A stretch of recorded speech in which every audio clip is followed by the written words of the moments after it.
And the madness officially begins today as the NCAA tournament starts with the first four from Dayton, Ohio. We've today got the UNBC Retrievers taking on the Howard Bison. Huge matchup, obviously, between the AM East's champions in UNBC and the MEAC's champions in the Howard Bison. And obviously, in the 11-11 matchup, we've got the Texas Longhorns and North Carolina State, two teams that massively struggled down the stretch of this year, but obviously did enough earlier in the season to warrant themselves obviously being in the tournament. So those are the two NCAA tournament games we have today. Those will both be included in our 5 best bets for today, alongside additional NIT games, as the NIT also starts today. At the end of the video, we're going to go over every other NIT game we're not going to get a chance to talk about with our best bets, so make sure to stay tuned to the end of the video for that. Just like how we did with the conference tournaments, I will spend the end of the video looking over the other NIT games for today. So in total, still 5 best bets. Obviously the headlines, yes, Texas, NC State, UNBC versus the Howard Bison. Now folks, before we get into the video, make sure to hit that subscribe button down below for some more daily college basketball best bets here on the channel. Yesterday, we posted our entire bracket predictions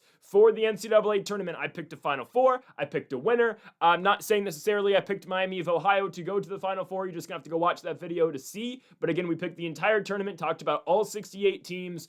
Make sure to go check that out. They'll be linked in the description down below. Our NBA best bets will also be posted later today, and also linked in the description down below, our UFC London predictions this Saturday from the O2. Movsar Evloev takes on Leron Murphy in the featherweight division. And also on Greedo Plays MMA, we have got our PFL Madrid predictions. Costello Van Steenes will be taking on Fabian Edwards for the second time for the PFL's middleweight championship. So go make sure to check out all those videos on Greedo Plays MMA on this channel as well for our full bracket breakdown and prediction. Again, we picked our national champion, and obviously some things may change from my perspective on this tournament as we go on, but as of right now, yes, that entire bracket video has my whole predictions for this NCAA tournament. Okay, let's do it. First to 5 best bets today for March 17th. Again, the madness officially begins today, and we're going to kick things off not with the NCAA tournament game, because we're starting with the NIT.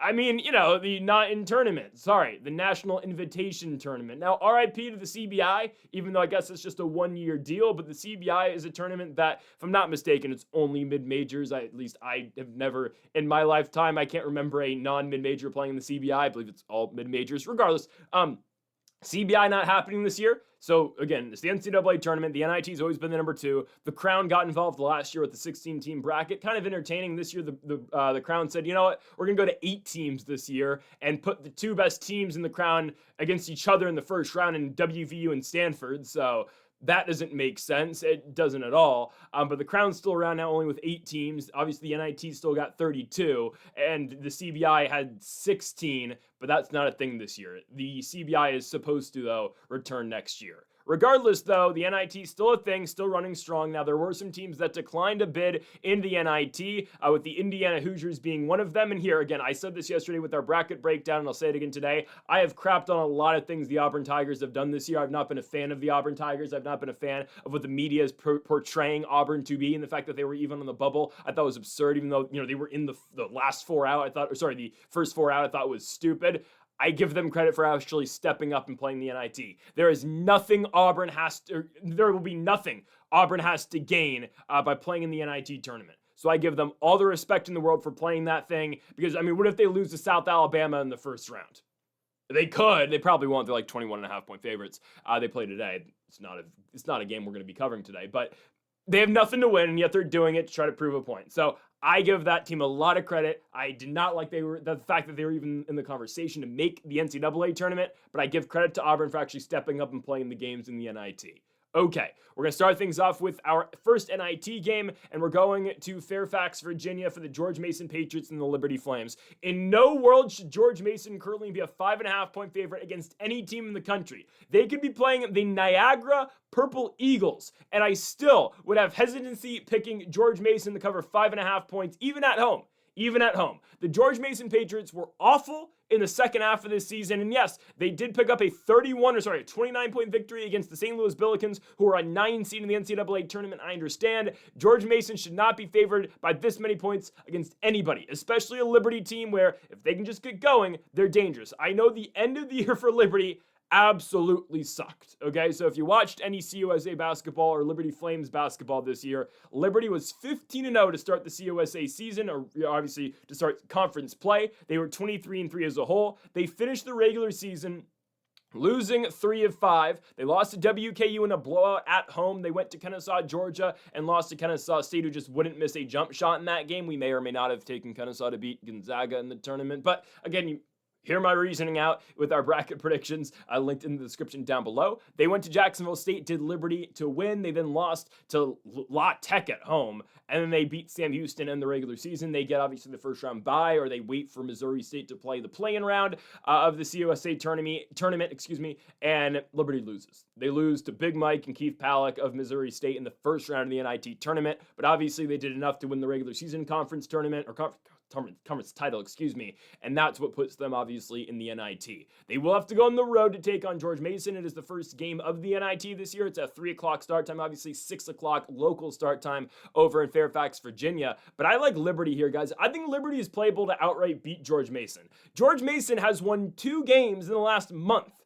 They've won 2 games in the last 30 days, 40 days, really. They've won 2 games. They beat St. Bonaventure at home, same team that ended up ending the Patriots season in the A10 tournament, and that wacky game where they just beat up on St. Louis in the regular season. That was a ranked St. Louis team. They were 25th in the country up until that point, and George Mason beat them. St. Louis has fallen off a little bit as the season has gone on. I think they might be able to bounce back in the tournament for a game. Again, check out our bracket predictions for that, and maybe we will include St. Louis in a couple days, obviously, with our best bets.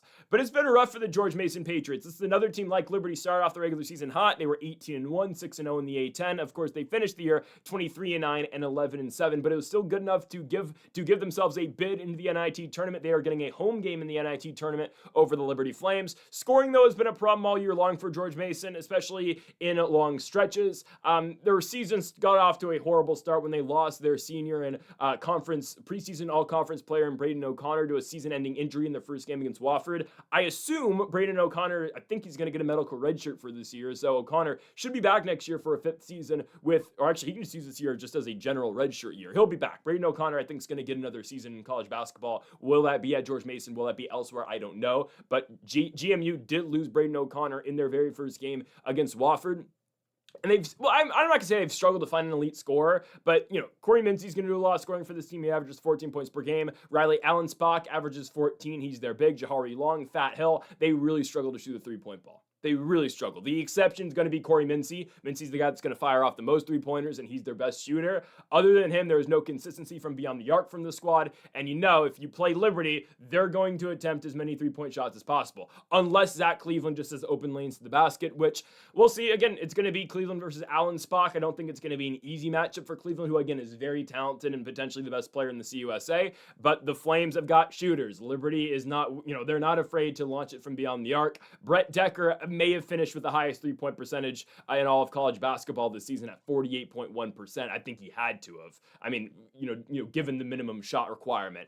Decker was a phenomenal shooter all year long for the Flames. Again, 48.1%. It has to be at least, top 10 in college basketball for guys who actually attempt 3-point shots. Caden Matheny, 40% 3-point shooter, averaged 14 points per game. Decker's a 17 points per game player. Again, we talk about their big in Zach Cleveland, who has been such a fundamental part of what the Flames have done this year, averaging 12 and 8. Colin Porter is not afraid to shoot the ball. JJ Harper is going to do the same thing. Josh Smith. Every player on Liberty is going to shoot except for Cleveland. Cleveland did hit a game-winning mid-range shot earlier in the year, but Cleveland, again, not a 3-point shooter. I don't even think he's attempted a 3-point shot all year long. He's going to sit in the paint. And the thing is, too, with Zach Cleveland, he's a very good passer, too. I don't want to compare him to Nikola Jokic, but he's Jokic without the 3-point ball. I'll tell you that, kind of, legitimately. He can drive, and he's a more than willing passer. He's got really great passing skills. I like Liberty quite a bit. I know they were really brutal to end the regular season, and even going into their conference tournament, I'd argue George Mason was worse to end their year. Again, they were 21-3. They finished 23-9. They've won 2 out of their last 9 games, losing at Richmond by 12, at GW by 19, Dayton by 15, at St. Joseph's by 18, who are also in the NIT. You beat the Bonnies by 13 points. We'll hold on to that one. You go to VCU, lose expected tournament team. Again, the St. Louis victory is just so weird. Senior night, at home, closing the season, and they beat St. Louis by 29 points.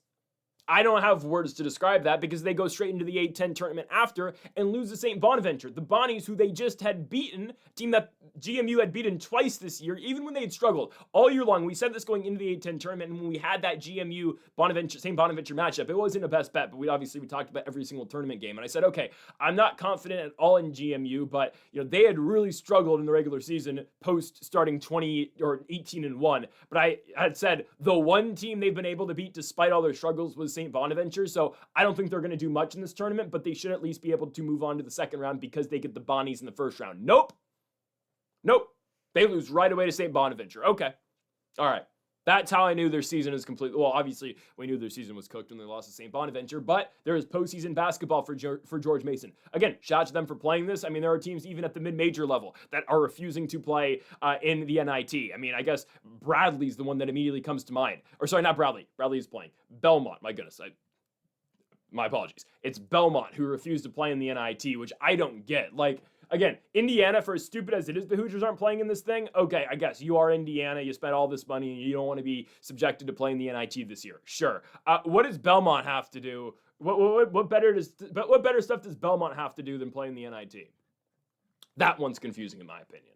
Anyways, I'm going with the Flames, guys. The way Liberty plays, they are not a bad defensive team. They're like they're a low-scoring three-point team because they stay in games and they win games because of their three-point shot. And they're a good three-point shooting team, efficiency-wise and percentage-wise, but they don't have to score every single time they come up the court because, again, they're just going to launch threes. So I like Liberty here. I don't think George Mason's able to get by this team by more than 5 points. I know, again, the one thing that is kind of weighing this down is, well, yeah, George Mason just beat St. Louis by 29, and they proceeded to get eliminated from the A10 tournament against St. Bonaventure by 6, where they could only score 57 points. Confusing as hell. I know Liberty's not been good recently either. I think the Flames at plus 5.5, though, is phenomenal value. Games in Virginia, I can't imagine this crowd's going to be too massive tonight. It's an NIT game. Give me Liberty on the road plus 5.5 at GMU. On to our second best bet of the video, and now let's begin the NCAA tournament. The first four matchup between the UNBC Retrievers and the Howard Bison. Okay, guys, I'll just say it right off the bat. This is, I believe, and hopefully we're not wrong here, this is the easiest bet of the day. There is no chance, in my opinion, UNBC's losing to Howard. There, I said it. I would be completely shocked if UNBC loses here. I get it. It's a 16 versus a 16 game. I completely understand. It's a first four matchup. I don't think Howard's even close to UNBC.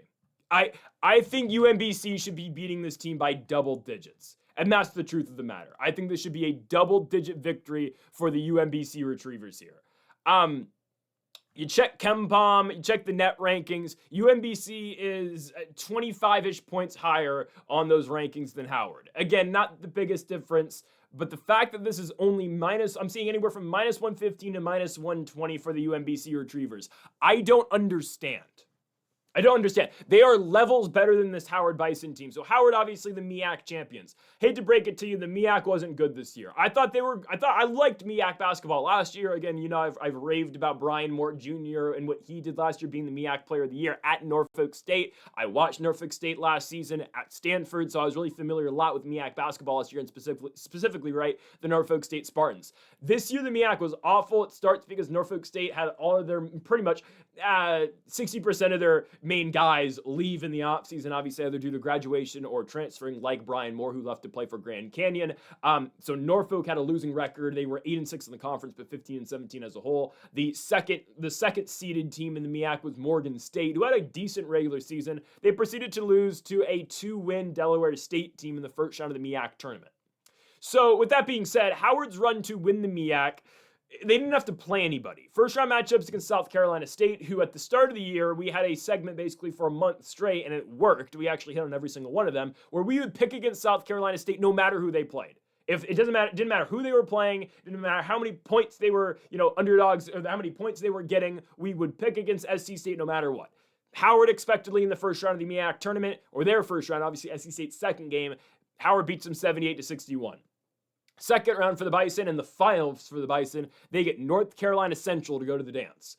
NC Central, who was 14-18 in the regular season, 8-6 in the conference, a team that did not play particularly great basketball at all this year, and expectedly the Howard win to go into the NCAA tournament. I don't know if I want to say Howard's the worst team in this tournament because, unfortunately, I believe it is Prairie View A&M. Is it Prairie View, though? It might be. It has to be Prairie View. I don't know, though. Guys, we'll speak on Prairie View Lehigh tomorrow. On paper, Prairie View's the worst team in the tournament. They might give Lehigh a fight tomorrow, but I don't know. Lehigh's pretty good. I honestly, I think the 16 seeds are all pretty solid. And maybe that's because, we just watch mid-major basketball all the time and we look at UNBC and the momentum they've built and we're thinking, this team's a 16. UNBC's played good basketball. 24-8 in the regular season. This team has not lost since January 29th, where they lost on the road at Vermont to the Catamount. So again, that is now 12 consecutive victories in a row for UNBC. They won the Am East tourney against some good teams. Well, they beat New Hampshire in the first round at home. They had home court advantage throughout. All the games that they played were in Baltimore. They were the 1 seed. They beat New Hampshire, they beat UMass Lowell, and then Vermont comes into town for the championship game on Saturday, and expectedly UNBC gets the victory. Again, they have not lost a game since January 29th. Am East versus MEAC, what is the harder conference to play in? My opinion is the Am East. This year's MEAC is just not good. We've watched MEAC basketball. Pretty much, even Howard, they're not great. Yes, they're beating a lot of these MEAC teams, and I think their biggest claim to fame is honestly, it's going to sound bad, but it's the fact that they took Yale to overtime. They played a non-conference game against Yale, middle of the MEAC season for them. That was February 9th. And they took Yale to OT, losing 87-81. Yale obviously lost in the Ivy League championship game to UPenn. And that's the thing, UPenn's a 14 seed. Hey, I'll take it because we're big on the Illini this year, but really? UPenn's a 16 and UNBC's stuck in the first 4. I'm not saying UNBC should be a 14, but I don't know. That's kind of odd to me. Anyways, I get it. The metrics are better for the Ivy League. And yes, again, Pennsylvania had a great Ivy League championship game. But that kind of goes into the theory that, they already made the brackets going into Sunday. And they just said, oh, crap. We didn't expect Yale. We didn't expect Yale to win. Just put Penn in the 14 spot so we don't have to scramble all this again. Who knows? Anyways, Howard has won a lot of games. They've not lost since that Yale game. They did win, I believe it was 9 or 10 consecutive games in the MEAC conference to close their season. I'll give them credit there. Again, I think the fact that they played Yale to a 6-point game and they were capable of scoring 81 points, I do think is their best achievement this season. Yes, I'm saying their best achievement is losing a game, but I do think that is meaningful. Their best player is Cedric Taylor III. He's a junior out of Atlanta, Georgia. Averaged 17 points per game this season. Had a decent MEAC tournament, 16 points against SC State, 13 points against North Carolina Central. I just don't think Howard's able to keep up with this UNBC team. UNBC can easily put you into the 90s scoring wise, and they don't have, their best player is King. Jelikai King. He's by far their best guy. An iffy 3-point shooter. If he catches fire like we saw against Vermont in the regular season matchup, he can be really good from beyond the arc. DJ Armstrong, percentage-wise, their best 3-point shooter. He's averaging 42%. He's a 42% 3-point shooter from beyond the arc this year. Obviously, DJ Armstrong, again, averages 13. Ace Valentine's a 12 points per game scorer. I just think what UNBC has is levels ahead of what Howard has. Yes, Cedric Taylor's had a phenomenal year for the Bison. Look at their competition. Bryce Harris also averaging 17 points per game, too, for the Bison. Again, who are they playing? They're playing MEAC teams. And we look at their non-conference. Okay, yeah, they play Yale competitively, but ultimately they lose. They played Northwestern. Obviously, they lost that game. Non-conference-wise, they did beat Drexel. They went to UNCW and won. Got to give them credit there. Going to Wilmington is very difficult to do as a bye game. Obviously, the Seahawks were supposed to win, and the Bison went in there and did beat them. They beat a couple CAA teams. They beat NCAAT. They beat Hampton. They had some really good wins. I will not lie to you. Lost to Mount St. Mary's by 4. Beat Niagara expectedly. Did lose to Stetson. Don't love that one. Beat Alcorn. Lost to Grambling. Obviously lost to the Missouri Tigers. UNBC obviously really good in the Am East Conference. What did they do non-con wise? They weren't bad. Took Buffalo to a really close game at home. Ultimately lost that one. Did lose to Army, but it's really that second half of the year for UNBC where they really found their stride. And again, their scoring can be really dangerous. And also too, you got to think about it. MEAC versus Am East. I know the Am East can be questionable at times, and yes, the New Jersey Institute of Technology Highlanders were at top of the Am East for over half of the season, which I guess makes them lose a little bit of credibility. Trust me, I think UNBC is much better than Howard in the spot, and I do believe the Am East, even though, yeah, it might have been a weak year for the Am East, it was an extremely weak year for the MEAC, and credit to the Bison, right? They were supposed to win the MEAC this season, well, after Norfolk played like crap, Howard became the clear favorites. They went into the conference tournament needing to win 2 games to go into the NCAA tournament, albeit against bad squads, but you know what? They found a way to do it, so I got to give them credit for doing that. Ultimately, though, I don't think they're as good as UNBC at all. This is my favorite bet of the day. The UNBC Retrievers win in the first 4 against Howard. There's just too much talent, in my opinion, for the Retrievers. Okay, this team beat Vermont multiple times this season. Vermont is a way better team than Howard. There's that. They beat Vermont twice this year. Again, I know basketball doesn't always work like that. Oh, if you beat Vermont, means that you can beat Howard. Trust me, though, they are much better than the Howard Bison. This should be a double-digit victory, in my opinion, for UNBC. It probably won't be because it's March, so this game will probably, be a 3-point win for UNBC. But I like the Retrievers here. There is history, obviously, with them being the first team to upset number one, obviously, back in the day against UVA. We'll see, whatever. They're not going to do it again this year, but I'm going to take UNBC to win in the first 4 against the Howard Bison. On to our third best bet of the video, and we continue with the NCAA tournament. This is just how the scheduling works for us. Obviously, we always do these games in chronological order, so that first 4 game is at 3:40. Now, this second first 4 games at 6:15, obviously still from Dayton, Ohio, as we've got 2 11 seeds, the Texas Longhorns and the North Carolina State Wolfpack. So right away, what I can say about these two teams is that they barely snuck in because of what they did earlier in the year. If there was more weight on March and what you did to close the season and close the regular season, neither North Carolina State or Texas would even be in this spot. Both these teams were awful down the stretch of the season. After Carolina State is going into this tournament losing, I'm going to try to get the math right here. I believe losing 7 after the last 9 games. I'm pretty sure I think it's 7 of 9. Yeah, they've lost 7 of 9 going into this game. The Texas Longhorns aren't much better. They've lost 5 out their last 6 going into this one. Both these teams are ice cold going into the NCAA tournament, but you know what? Somebody's got to win, and somebody's got to advance to the round of 64. I believe it's going to be North Carolina State. I do believe, and I said this yesterday when we broke down the entire bracket, I do believe the SEC is overrated. I'm not saying Florida's overrated. Hell, I'm not saying Darius Acuff and Arkansas are overrated. I'm not even saying Vanderbilt's overrated. I believe the middle part of the SEC and the teams that just snuck in on the bubble, and even like the 7 seeds, I think Kentucky's great. I think they're good. They're not great. I think these teams are a little overrated, okay? Especially a team like the Texas Longhorns, okay? I don't know if Texas should even be in the tournament. That's just the truth. Now, the team that you automatically think of that shouldn't be in the tournament that's in the first 4 is SMU. By far, I don't think Southern Methodist should be in this thing right now. But again, who do you replace them with? Personally, I would have said San Diego State, but whatever. That's neither here or there. SDSU, pretty good team. I know they lost in the Mountain West title game to Utah State, but it feels weird that the Mountain West is not a 2-bid conference. It's just odd. But anyway, the WCC got 3, which they deserve. The WCC was phenomenal this season. Anyways, though, looking at this matchup, obviously, between Texas and North Carolina State, the winner of this game is going to take on BYU. Like I said yesterday, I think BYU is going to beat the winner of this game, and I think BYU has an easy road to the Sweet 16. I'll just tell you that. Can they beat Purdue? Probably not. But this thing is really meant to be successful, I think, for AJ Devonsta for his likely swan song in college basketball. I don't think he's going to fool us all and go back to school. I think that'd be pretty stupid.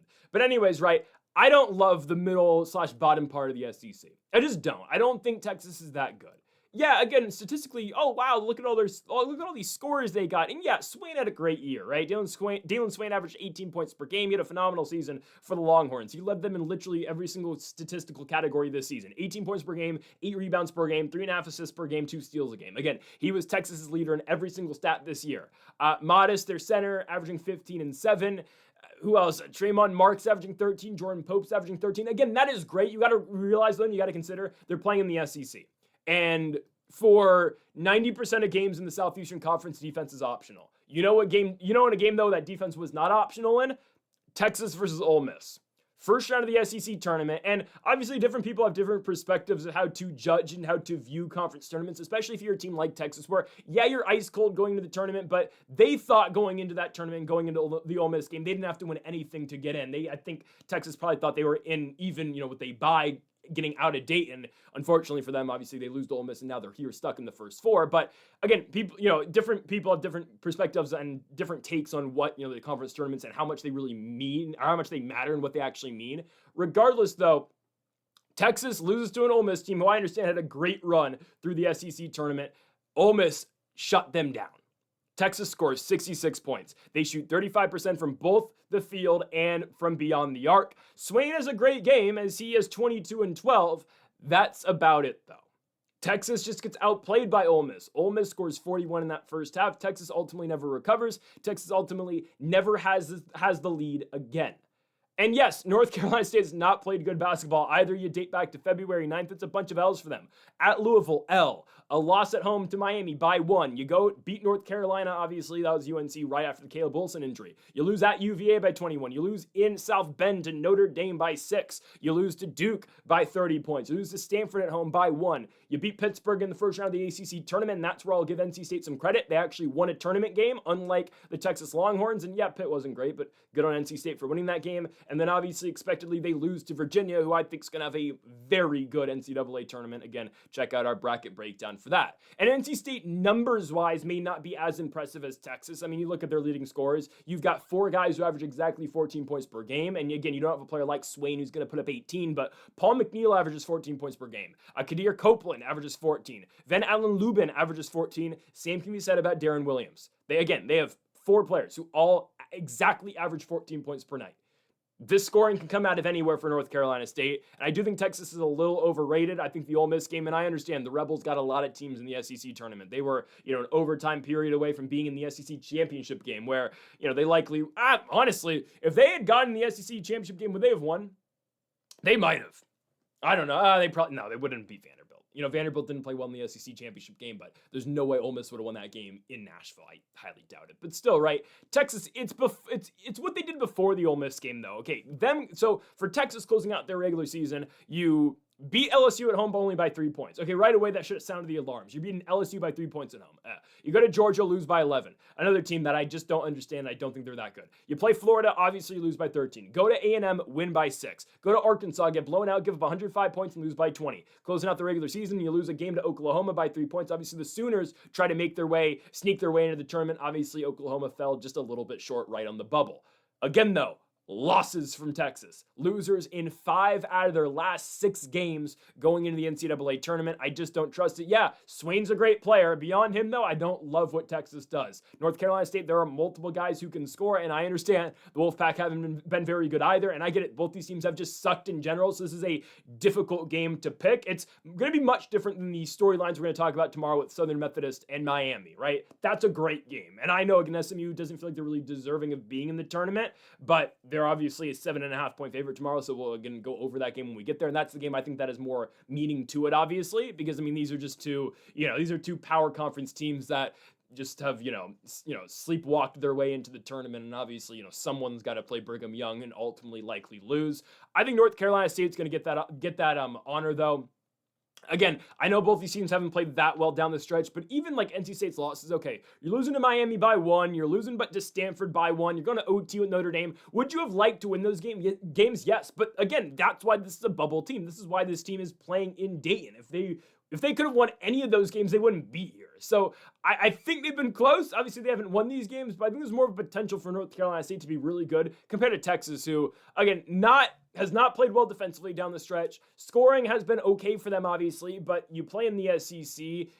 Again, what you see defensively aren't great. And yes, again, Texas, they play in the SEC. Defense isn't a premium with all their games, obviously. I do believe North Carolina State's going to have a good game against the Longhorns, and I'm just so unimpressed by the Texas, especially because of that performance against the Ole Miss Rebels to eliminate themselves from the tournament, the SEC tournament. I like NC State in this spot. Do I like it as much as I do UNBC versus Howard? No, not at all. Okay, I like UNBC Howard way more than any other game on this slate today, but I'm going to be going with the North Carolina State Wolfpack to advance to the first round of the NCAA tournament. Maybe they put together another miracle crazy season like they did a couple years ago with DJ Burns and company.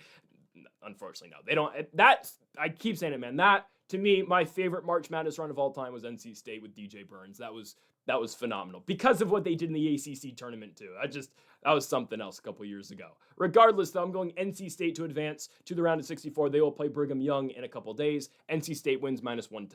Okay, we're going to close the video, obviously, back in the NIT as we have multiple NIT games to close the day. We're going to kick things off, or re-kick things off, I guess, with St. Thomas, Minnesota going on the road to take on Seattle University. I'm going to go Seattle U at home. I think it's going to be tough for St. Thomas to go on the road and play this game. I do believe these teams are really evenly matched. I just like SMU a little bit more. SU. My goodness, I added an M. I like SU to win the game a little bit more than I like St. Thomas, Minnesota. The Tommies had a great year through the Summit League. Do not get me wrong. Seattle U, though, is very credible. I know the end of their end of the regular season didn't go how they wanted it to. Obviously, a low-scoring game against Pacific. And ultimately, that was kind of the story of Seattle U's WCC tourney in their first attempt, obviously, at playing in the WCC this year, in their first tournament, obviously, in the West Coast Conference as well. This is a team that was known for the most part in the regular season for being a fairly high-scoring squad, led by Braden Maldonado. Maldonado did not have a great final game, obviously, against the Pacific Tigers, and did not have a good game either against USD in the WCC tournament. Obviously, they beat the Torreos of San Diego in the first matchup, their first matchup in the WCC tourney by 2 points. Maldonado shot a crazy tour date. It was like 2 for 17. He was, live and in color on February 17th, feature film. But did not play well in that San Diego game. Didn't play exceptionally well against Pacific. Hit some big shots late in a low-scoring game. Ultimately, chucked up the potential game-tying three. Ultimately, though, Maldonado misses, and obviously Seattle U loses the game by 3 points to the Pacific Tigers. But team was not bad this year in the WCC. I know they had a losing record, but all year long, Seattle U was just that team you did not want to see in the West Coast Conference this year. They just weren't. I mean, new to the conference, obviously coming on over from the WAC. The WAC is done now, right? I mean, obviously we're going to see Cal Baptist in the tournament try to play Kansas in the first round. That's the last, I guess, remaining team from the WAC because that thing's folding this year. But, Seattle U was just such a difficult team all year long. We will remember that game against Gonzaga that they had where they took Zaga right down to the wire. Ultimately lost the game in Spokane, but took them into overtime. And the Bulldogs, obviously, once they got to that extra 5-minute period, they weren't going to lose. And ultimately, right, they won the game by 8. But Seattle U was just a pain in everybody's ass this year. And I will say it's because of Braden Maldonado. Maldonado did not have a particularly great last 10 games this year, though. Again, Maldonado dealt with injuries, came back, played the LMU game, scored 33 points to end the regular season, then came into the WCC tournament and just did not play well. I have to imagine he wasn't at 100%, but the thing is, he came back for his first game back against LMU, went on the road and scored 33 points, and looked like a shell of himself in the WCC tournament. I don't know what happened. Maldonado is a senior. This is the last collegiate basketball games, at least I think he's going to play. You never know with eligibility rules. Maybe he'll just randomly spawn in a couple more years. I don't know how that's going to work anymore, but from what I've seen, I think this is it for Maldonado, and he does get another opportunity to play basketball. I think they're going to beat St. Thomas. The Tommies, again, I respect this team. I think they're okay. Obviously, coming from the Summit League, they were the second place team in the Summit League in the regular season. They finished 24-9 overall, 12-4 in the conference. Ultimately, they did not get eliminated by the eventual champions in North Dakota State. I think that was the matchup we were expecting after St. Thomas got by South Dakota State in the first round of the Summit League tournament. If you remember when we were talking about the Summit, first round matchup was SDSU versus St. Thomas, and I said right off the bat, okay, I expect St. Thomas to win, but if South Dakota State can get hot, maybe they do beat the Tommies, and if South Dakota State can beat the Tommies, there's a legitimate chance they go all the way to the NCAA tournament because the Jacks are playing essentially not in Brookings, but close to Brookings in Sioux Falls, South Dakota. They always have the biggest alumni base and fan base, obviously, at the Summit League tournament. But St. Thomas turns them away in the first round. They beat the Jackrabbits 80-67. That's a Jacks team. I know, again, their roster turnover is not huge for South Dakota State anymore, but that's a team that's used to winning once they get into the Summit League tournament. So St. Thomas beats the Jacks, and they play UND, a North Dakota team that obviously no longer has Trace and Eaglestaff. He transferred out, obviously, to WVU. He was phenomenal last year, cooked South Dakota State in the Summit League tournament, whatever. St. Thomas loses to North Dakota.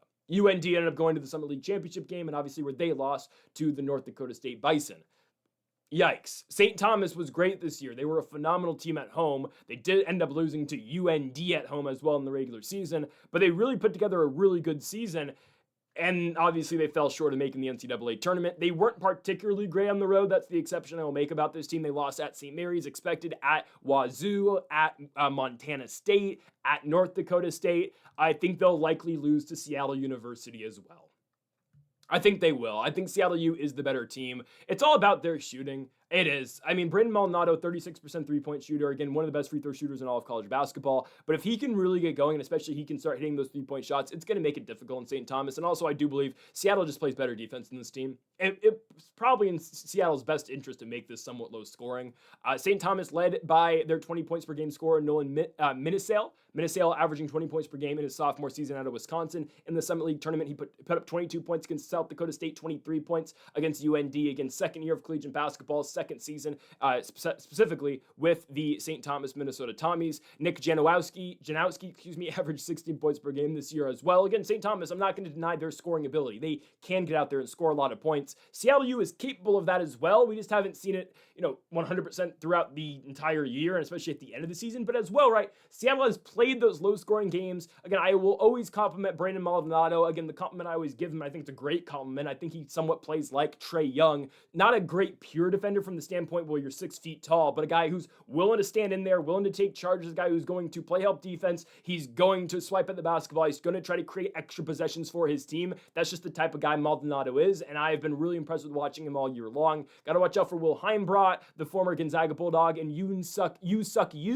Austin Maurer, their other center. Again, these guys kind of struggle to shoot free throws. I'm talking about Heimbrodt, even you and Maurer sometimes as well. But Huron Don, their other center as well. There's some players on the Seattle U team. I think they do play well enough defense against St. Thomas. Again, it is likely in their best interest tonight for this one to be somewhat low scoring. But I ultimately believe, again, these two teams are fairly evenly matched. The difference maker, in my opinion, will be the late game presence, I think, out of Seattle U, and their hopefully Braden Maldonado's, ability to score and take over games, which we did not see in the West Coast Conference tournament. Even though, again, hit some big shots at the end of the Pacific game, just couldn't hit ultimately the big shot to send the game into overtime. But that's going to make a difference in my opinion, as well as the games in Seattle. Games at home for Seattle U. St. Thomas, Minnesota, again, put together a pretty good regular season, but it was a regular season in the Summit League. The Summit wasn't very good this year either. Okay? It wasn't. And also, don't forget, St. Thomas lost at Omaha, who, again, Omaha did not have nearly the team they had last year that went to the NCAA tournament. St. Thomas, Minnesota, again, struggled all year long on the road. We talked about the losses at North Dakota State, at St. Mary's, at Montana State. Okay, they lost at Denver. We barely mention Denver on the channel because there's nothing to talk about Denver Pioneers basketball. St. Thomas, Minnesota, who is one of the top teams in the Summit League, lost in Denver. Don't love that one at all. Don't love it. I get it. Oh, at elevation, you're supposed to beat a Pioneers team that isn't very great, especially if you're a higher seeded team like St. Thomas is. So I can't trust the Tommies in this spot. I got to go with the home team. Give me Braden Maldonado and the Seattle U Redhawks to live to fight another day. Seattle U wins at home, -135 for the Redhawks. On to our final best bet of the video. We go to another NIT game, and we move to Irvine, California. Now, UCI 100% let us down at big time. Big time let us down in the Big West tournament. I expected a lot more out of that team. And yeah, they got to the championship game because, hell, they needed to win one game to get into the championship game, and they lost to the damn Hawaii Rainbow Warriors. Oh, that team gets a game in March. Oh, my goodness. We spent all year watching the Big West tournament, and the tournament too. We watched almost every single Big West game, and it results in Hawaii going to the NCAA tournament and representing this beautiful conference. But officiating was not beautiful. I'll just say that real quickly. UNLV versus UCI. UCI should beat UNLV. That might be a hot take considering UCI couldn't get by Hawaii. UNLV, although they have Dre Gibbs Lawhorn, who's phenomenal, and at times feels like he can hit shots from anywhere on the court, anywhere on the half court of a basketball court. It feels like at times Dre Gibbs Longhorn can hit any shot imaginable. I understand. Defensively, UNLV is awful, and UNLV does not know how to play without fouling, and that includes Dre Gibbs Longhorn. How many times this year have we seen Dre Gibbs Longhorn end games on the bench because he's in foul trouble, or spend a lot of the second half on the bench because he's in foul trouble? And okay, here he comes to the final 4 minutes after the under 4 timeout, but again, we haven't had him for the last 12, and now all of a sudden we were up 8, now we're down 6. I think UCI is going to play this game smart. I hope they play this game smart. If you remember last year, again, UC Irvine did go to the NIT championship game where they ultimately did lose to Chattanooga, who I will keep saying it every time we mention Chattanooga. What an awful year the Mocs had this year. Oh my goodness. But anyways, right, UCI really played well last season in the NIT. I know it's a much different team. Actually, one of the starters last year on UCI, Miles Che, now on UNLV, doesn't play though. He's redshirting this season for the Rebels. But UCI had such a great NIT last year, and not going to lie to you, they had a much easier schedule last year in the NIT tournament. They started with Northern Colorado, and now they get UNLV. And then they had, Jack State, I think it was? Jack State, then UAB, then North Texas, and ultimately, right, losing by 1 point. A really great NIT championship game, obviously, against Northern Colorado. UCI is the 4th seed in the Tulsa region, but Is Tulsa a great number one? I'd argue they're the worst number one in this tournament, right? Auburn, obviously, let's just say Auburn's the best team in the NIT, likely. New Mexico, Auburn. Going to the pit, going to Auburn. Going to the pit. Whatever. Anyways, Auburn's bracket, I think, is the toughest, just because Nevada's in there, Seattle U's in there as well. The Tulsa region, to me, is the most wide-open bracket. And we're going to talk about the entire NIT, obviously, when we conclude with this pick. But the winner of this game is going to take on the winner of Tulsa versus Stephen F. Austin, where I would not be surprised if Stephen F. Austin upsets Tulsa. I wouldn't be surprised at all. So we'll get to that in a second, obviously. Anyways, because all that game's today as well. Because the NIT, right, they kind of all play on the same day. We're going to get more games tomorrow, obviously, as well, though. I think the entire Albuquerque region plays tomorrow, too. But the entire Tulsa region, which includes UCI and UNLV, does play today. Anyways, though, I think Irvine's good enough to beat UNLV. The difference is one team's really high scoring, one team plays really good defense. Well, most of the time, UCI plays really good defense. UNLV will struggle against physical teams. That's what UC Irvine is. I understand, again, Dre Gibbs-Lawhorn really bails UNLV out on a lot of their possessions because of his shot-making ability. I'm not going to deny that. Like, Dre Gibbs-Lawhorn is a player. He is a premier player, one of the better players in the Mountain West. The team around him, though, has not been great this season. I've always said, the difference maker on this team is Tyron Jones. Tyron Jones, just a phenomenal effort player, a guy who, really athletically gifted guy, true freshman. He's been playing this year really on a bum shoulder. It appears at least. He's been injured for a lot of the season. He is playing this tournament. He's been playing through injuries for most of this year, but he is playing in this tournament, and that is a difference maker, I will say, for UNLV. Scoring-wise, though, they have struggled, right? Dre Gibbs-Lawhorn's their leading guy, averages 21 points per game. They've struggled to find any consistency other than Lawhorn. Lawhorn averages 21 points per game and 42% from beyond the arc. Again, beyond him, though, I don't love much of what UNLV does. And especially, as well, a UNLV team that has to go on the road. This is a team that has mightily struggled on the road, and this is what is unique, obviously, about the NIT.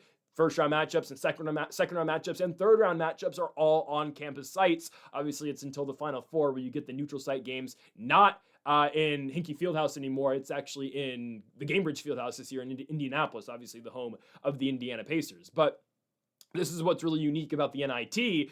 All these matchups up until that Final Four are on campus sites. So UNLV this year was awful on the road.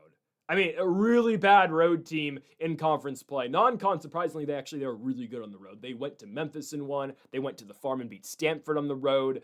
They did lose a home game to Tennessee State non-con-wise, as well as losing to the Montana Grizzlies and UT Martin. But that's neither here or there. When they actually got into conference play, oh my goodness, they were bad on the road. How about a loss to Nevada on the road? Ugh. How about losing to Wyoming on the road? How about losing to Colorado State on the road? Ugh. How about losing to Fresno State on the road? Again, we talked about that game in depth when it happened. If you want a full breakdown on that game, either go check out Greedo Plays Clips on TikTok or just watch our Best Bets video from February 4th. They're all on a playlist on the channel. That was the most insane college basketball game to this date I've ever watched. Fresno State versus UNLV, late night Mountain West ball. Game did not end until like 11:30 local time out here, 11 o'clock local time here. That was the craziest basketball game I have ever seen. But UNLV, to put it short, UNLV choked a 10-point lead with a minute to go. Fresno won it by 2. Not in overtime. No. They won it in regulation. It was absurd. But again, that's another road loss for UNLV. They lost at Grand Canyon in front of the Havocs. They lost at San Diego State. Wait, did GCU turn down the NIT? I have to imagine they did, right? Because there's no way they're not in this thing. Did they turn this down? No, they just didn't get invited. Really? They invited UNLV over Grand Canyon? And well, Nevada's in this, and Wyoming's in this. Did Grand Canyon just decline? Am I tripping? Because they're not in the crown. Sorry, I just have to look this up. Grand Canyon really just turned this down, or they just didn't get invited? That's crazy. Wow, I'm surprised. Anyways, I know they're used to the NCAA tournament, obviously, because of the conference they came from prior to this. But anyways, UNLV's been a massively horrible team on the road this season. UCI should be able to get them. Yes, Dre Gibbs-Lawhorn's going to have a night, but where UCI should be able to succeed in this game, attack the basket, they're going to foul you.